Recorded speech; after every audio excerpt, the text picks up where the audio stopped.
మా మా ఒక 500 ఉంటాయి. మా ఫ్రెండ్స్ తో బయట పోతాను, సినిమాకి పోతాను.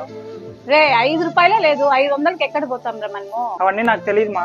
ఫ్రెండ్స్ తో బయట పోతాను, సినిమాకి 500 మా. రోజుకి మీ నాయనకి వచ్చేదే 500 మోక్షి. నీకు 500కి ఒక పూటకి ఎక్కడ పోతాం రా? మా ఒక 500 కదా మా, ఇయ్యచ్చు కదా మా. సరే మోక్షి, నేను చెప్పింది చేస్తే నీకు 500 కాదు నన్ను 1000 రూపాయలు ఇస్తాను నన్ను. సరే ఏమో చెప్పు మా, చేస్తాను. సరే మోక్షి, మీ ఫ్రెండ్స్ ఎవరినన్నా ముగ్గురిని అడిగి మా అమ్మకి జ్వరంగా ఉంది 500 అడుగు, వాళ్ళు ఇచ్చినారంటే నీకు 1000 రూపాయలు వేస్తాను నాన్న.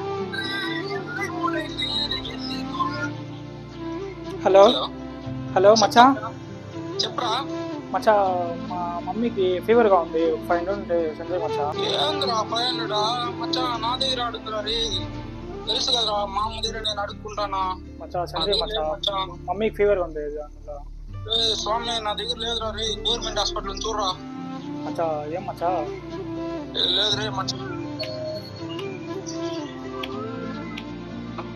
హలో మచ్చా. చెప్పు మచ్చా. మచ్చా ఒక 500 ఉంటే సంజయ్ మచ్చా, మమ్మీకి ఫీవర్ గా ఉంది. మచ్చా నా దగ్గర లేదురా. సరేలే మచ్చా. ఇలాంటి వాళ్ళ కోసమా మోక్షి ఇంట్లో వాళ్ళని ఏమారించి ఫ్రెండ్స్ ఖర్చు పెడుతున్నావు? ఫ్రెండ్స్ అంటే ఆపదలో ఆదుకునే వాళ్ళుగా ఉండాలి కానీ మన దగ్గర దోచుకునే వాళ్ళుగా ఉండకూడదు. ఇంకైనా అర్థం చేసుకో మోక్షి.